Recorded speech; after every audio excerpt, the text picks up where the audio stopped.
Hey guys, it's Lily, and today we're gonna be talking about business.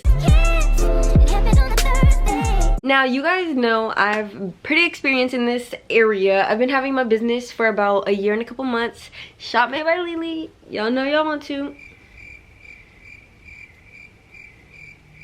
It's all on the screen for you. I just relaunched also, so I relaunched 2 times with having this business, so I think I know a couple things. So I just wanted to help you guys out because I know a bunch of people like want to start business and work for themselves and just start an empire, but like a lot of people don't know how, because I know when I searched up videos on how to start a business, it was like, no offense, but it was like older people talking about it, like 30-year-olds, and they were talking about more like just stuff, and like the words they would say would just be like, what are you talking about? I thought this would be perfect for especially people my age, younger, or even older, for everyone, just to like give y'all some tips and just to show y'all how I basically did it. It's not easy. Some people think like having a business is like, oh, you just make a bunch of money every day, you just get a bunch of orders, you don't have to work, like it's so much easier than a 9 to 5. Baby, no, it's not. It's really not. Like, and it's kind of annoying when some people try to say that, but you know, we're not even gonna talk about that. We're not gonna talk about that. But like, okay, so yeah, you do get to make your own hours and time, but sometimes you get your business and personal life mixed together and you end up doing business all the whole day, every day, freaking all that. That used to be me. Like in the beginning, I was straight business all day, every day. Didn't hang out with nobody really, barely did anything except my business. But then I learned how to take my time. So that's one tip I definitely give to people. Please just like make sure you find a balance in time, because sometimes you just fall so in love with it and like you just shut everything out. This is my main tip for you guys. Packaging. Do not do too much. Literally don't do too much. Like honestly, nobody really cares about packaging, like all the little extra stuff. Like it's cute. Have a good, I say have a good basic foundation of packaging. What I do is I just have my bubble mailer, because obviously what else are you gonna ship it in, and then I have my little satin organza bag, and I have a thank you card, and then my jewelry and stuff comes on a necklace card, and that's it. Because at the end of the day, they're gonna throw all the extra stuff away, like all that confetti. I used to do the little confetti stuff. Who needs that? Nobody needs that. Like, they gonna throw it away. Like tissue paper, all of that. I get tissue paper if you like wrap your clothes in it, if you're a clothing brand, but like jewelry and stuff, you don't need to wrap each individual thing with tissue paper, because it's honestly just a waste, unless you are doing like gift wrapping things for people, if they're giving it to people as gifts. Have that idea of how you're gonna start your business, you've got the money, and you're just ready to pursue it and make it actually like be alive, like make your business be alive. Do not rush into it. Like that's the worst thing you can do, especially with business. Like there's no point in rushing, because rushing it, the end result is not going to be how you wanted, and it's going to look rushed, and everything's just going to feel rushed. You'll also feel overwhelmed, because you're like, dang, like I thought I could do better, but I wanted to do it in this short amount of time. And especially if you're rushing because you want to do something before someone else does it, or you're trying to be in a competition with someone, don't do that, because in the long run, it's not gonna help you at all. You wanna take your time, especially like this business is your baby. Like this is something that you want to take your time with and make sure it's perfect. Especially you want to make sure that you love it, and that if you were the consumer, you would want to buy from it. Especially now in this world, since like there's a lot of people who have businesses, especially a lot of teenagers. You need to make sure your stuff is unique. When I first started my business, not too many people had businesses. Mostly people had like beauty businesses, and it was like eyelashes and lip gloss, and I wasn't really into that, but I loved jewelry. Like I just love jewelry, so I was like, you know what, I'm gonna make this stuff my business. I'm gonna make my own jewelry.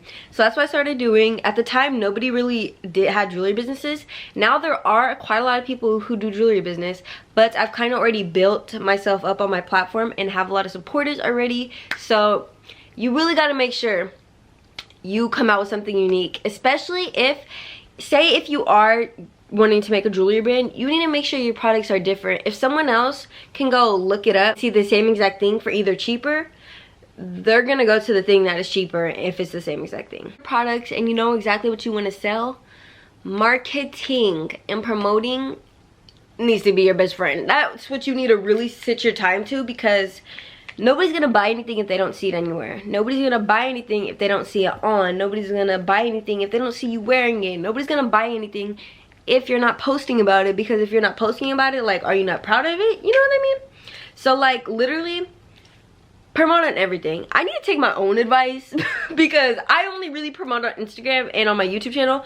But no, like, who cares how many views you get on TikTok? Keep posting them TikToks because you never know when something can blow up. I need to take my own advice on that because I stopped TikTok because I was like, TikTok ain't working for me. But I'm gonna go back to TikTok, I promise.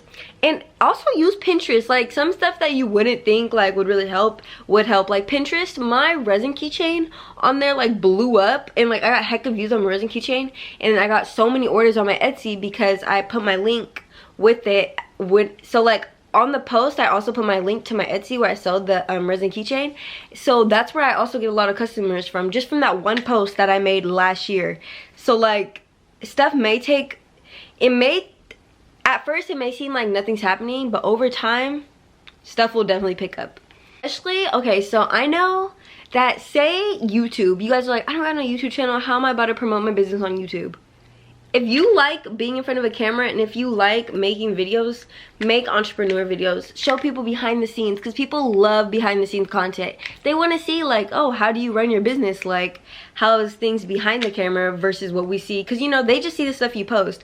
They don't know what's actually happening, like how you're making it, how long it takes you packaging orders, all of that stuff. And people like that. So like, if you do like making videos, make a YouTube for your business. Go on Instagram, do freaking reels. So many businesses I know could be blown up right now if they do reels. Mine should be blown up too, but it's okay. Basically I did this one reels and I got 100k freaking views, and I gained heck of followers from it. My cousin, she does braids, and she did a reels and got 1 million views, and she got like 5k. She was like at like 600 followers and she went to 7,000 followers. Like, y'all need to do these reels, especially because reels is not like TikTok, where like TikTok you start off fresh. You already have Instagram followers, so you might as well make that reel because your Instagram followers already see it, but then other people from around the world will also see it because it will show up on their explore page. So it just is, it's beneficial regardless. Like, there's no reason why you wouldn't want to do reels.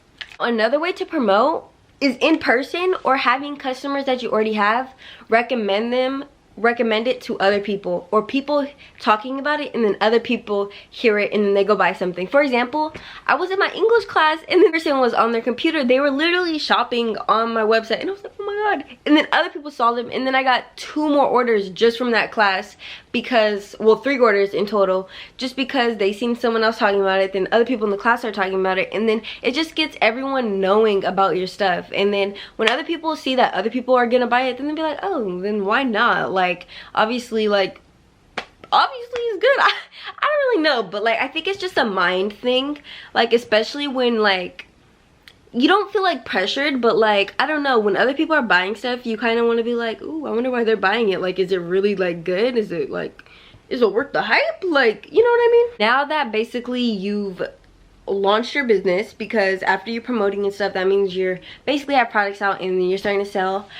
Make sure to try to release, I say release products every week or every 2 weeks, because people need something new. If someone doesn't like the products you released that 1 week and you don't get no sales, are you going to keep promoting that one product for a whole month? No, because obviously, like, it's just not what they want at the time. But if they see other products that you're putting out, then they're like, ooh, I actually like this one. And you need to give your consumers a variety of things, unless you are starting out. Like, what I say is, okay, when I relaunched, I had about 8 new necklaces, and it's only the first week of relaunch, and I've only released 3 of the necklaces because I want to keep on releasing necklaces every week, because I want to give them something new every week. If I would have just released everything all at once, yeah, maybe I could have made some more because I've had all the other jewelry. However, what am I going to do for the next 2 months after I just released 8 necklaces? Like, you know, it doesn't really make sense to do that. So I think it's really good to space things out. That's why I'm releasing my new moon necklace on Friday. Go shop. I love how I'm just like promoting myself, but also, if you're not going to promote yourself, who will? And if you really can't release something every week, just try to release something every 2 weeks. You want to keep giving new stuff out to people. I want to give you guys some like stores or websites where you can buy stuff to start your business. You already know I'm about to say this one, but Amazon. Like, Amazon's like one of my best friends, because if you need something, it literally can come to you in a couple days, even the next day, and they literally have everything. I get my bubble mailers personally from Amazon. I know there's other websites, but like, I don't know, Amazon just, I always go to Amazon. Also, say if you like hand make things, say if you do resin, I do resin too. They have molds on Amazon, they have molds on Etsy, they got everything. At this point, Amazon, why aren't you sponsoring me? I answer some little questions because I want to know what y'all want to know. So someone said, how do you stay consistent? Honestly, consistency is hard, especially even with YouTube. Like, y'all, okay, for business wise, what I do is every like Sunday or like one day out of the week, I try to make as much content as I can. Like if I'm already making some content, I'm like, okay, what else can I do to make more posts or more reels or whatever? And then I try to do it all at once, or at least take 2 days out of the week to do a bunch of content, because then throughout the week I could just post that content and keep giving it out. Because it's really hard to, like, if you don't have stuff almost pre-filmed or whatever, or pre-took in, whatever you want to call it, it's hard to post, especially like in feed posts, because I'm indecisive and I want like my feed to look good and I want everything to go together and I just want it to be like aesthetically pleasing to the eye. So it's really, really important to plan things ahead, especially like content, because if you don't have content, baby, how are you gonna have a business? You know what I mean? I don't know if this even staying consistent in general with life, I just plan things and I just remember my goals and I'm like, okay, Lily, if you want to get here, you need to do this. You need to take these little baby steps, and you also need to take these big steps. But guys, my camera's dying, so I hope you guys enjoyed today's video. I hope this helped you out, and I'll see you in the next video. Bye. Also, don't forget to like, comment, subscribe. We're almost at 1,000 subscribers. We literally need like 25 more, so come on, we got this.